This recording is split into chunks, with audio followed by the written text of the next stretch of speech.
ร้องไห้อันนี้มันกำลังใจกันหน่อยเลยอันนี้ต้องเคาะให้มันแตกเหรอครับใช่ครับตีมันแตก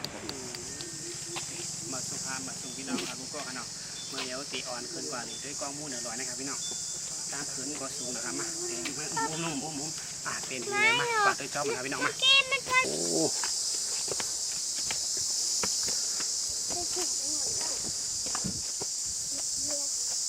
เห็นจังเลยไปทำยังไงโอ้เสียงนกเสียงจ้า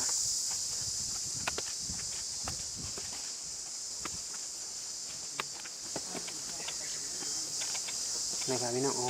ต้นไม้ต้นหมอกห้างดีนะครับพี่น้อง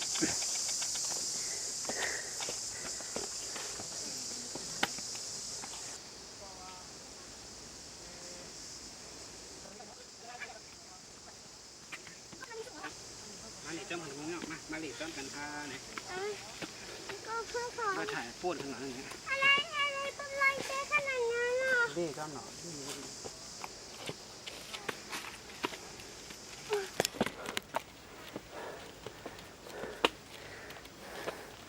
สูงเด้สูงว่า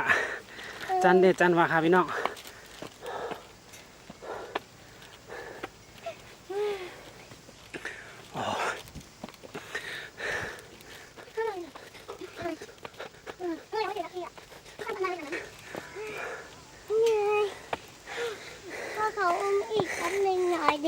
ไม่ได้แล้วดีกว่านี่มีดอกไม้ได้ดูสินี่ใกล้ๆนี่ดอกอัญชันนี่ดอกอัญชันเนาะดูสิขึ้นตรงนู้นอีกสิโอ้ยบ่ใครหายกว่าเป็นก้ามครับพี่น้องนะครับอยู่ตั้งเหนือในแห่โต้ยโลกว่าปังหลายครับพี่น้องเนาะนะโอ้หล่นห้างดีครับพี่น้องนะครับโอเคมีหมอกเลยครับพี่น้อง100ในก่อนนะโอ้โหนี่ครับพี่น้องน้ำปังลายถ้าขายต้องขอเลยสิหอมมากเดี๋ยวก่อนต้องขอเลยสิ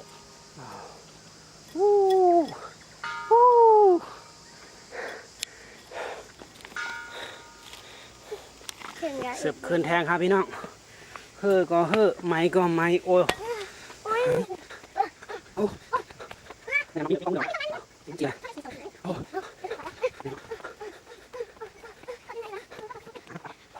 มาหือเขาน่ะมาถึงแล้วค่ะอ๋อเจ็บ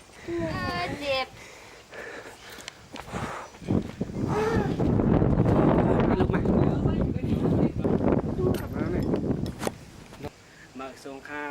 พี่น้องเขาขาเมื่อเร็วเขาขามาขอได้เหนือจิ๊กร้อยพลาเหนือคูณกลางน้ำไหมครับพี่น้องขึ้นมากก็ดีนะครับมาขอตั้งเหนือก็เหมือนทางก็หายรวมก็ทุกนะครับพี่น้องจอมพิมพ์พร้อมในทางนี้ครับมาขาดีอ่อนเหลี่ยมไอ้พิมพ์พร้อมเนี่ยมาโอ้แค่แบบนี้นะครับ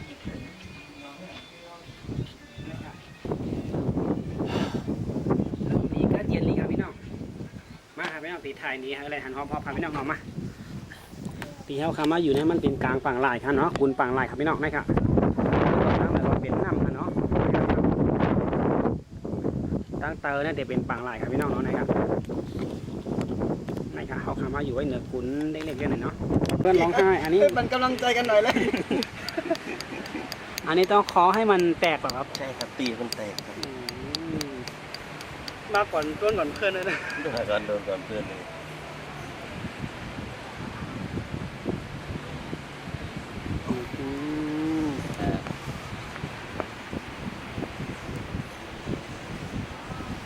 เดี๋ยวหน้าต้องสลายไปแล้วตีดำตัวนี้ดำมันลงระวังลูกนี่ไงเห็นไหมมันเริ่มสลายแล้ว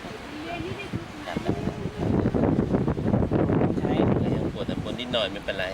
ใช้มะนาว เท่าไหร่ครับเบียร์คนละขวดรองเท้าหนูสกปรกถ้าใครรองเท้าหนูสกปรกหมดแล้วอ่ะถ้าใครรองเท้าหนูสกปรกหมดแล้วอ่ะขอบคุณครับขอบคุณมากครับผมเป็นหายป่ะดิกันดีไปอันใหญ่ใหญ่ใหญ่โอเค ละมาเรียนเจ้าเหมือนครับพี่น้องนะครับเอาเลยก็มามีกันมาเป็นนักบังคับพี่น้องร่วมกันเย็นนะครับเนี่ยคนก่อนนำพี่น้องเนาะนะครับเอาพาลูกกันแทงขีดทำมามีไว้เหนือคุณทำให้ครับพี่น้องเนาะทำนะครับพี่น้องนี่นะครับเป็นเรื่องที่ไหนคำแม่ติดออนเลยด้วยตีครับพี่น้องเนาะมาเอาขาปลาเด็ดด้วยกันนะครับเป็นวิสาของมันเนาะหูเท่าไหร่ค่อยๆเข้าไป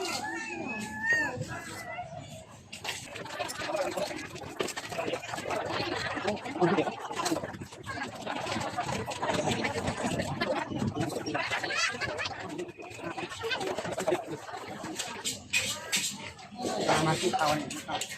นี่นาลงกลางทะเลเข้าเตา เดี๋ยวมาซื้อเขามากินกันแบบนี้เนาะ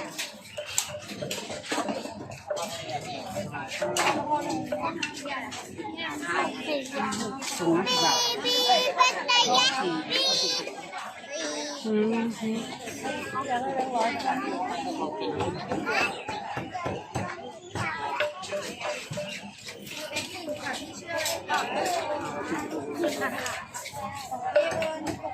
ลองกินไหมลูกสิถุง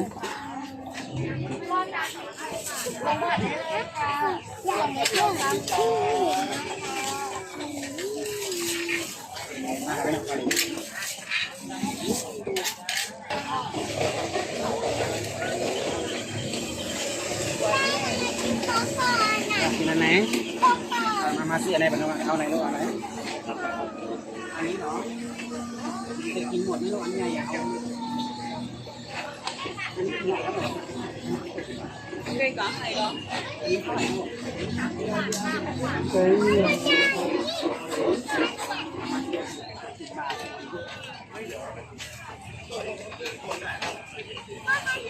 เอาอันนี้ไม่เผ็ดค่ะ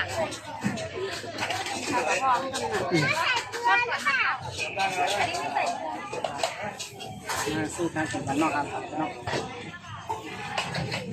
ไม่ทำมาเด็กเนาะต่อเค้กโตกันเนาะ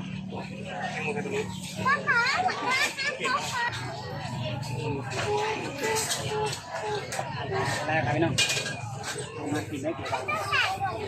ร้อนนะคะร้อนดูใส่ถุงนั่นหน่อย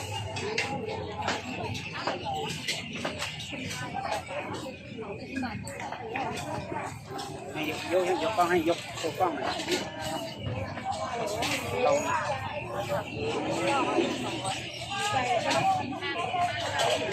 แล้วครับพี่น้องมาปลาเล็กปลาหาขั้วเนาะนี่นะฮะ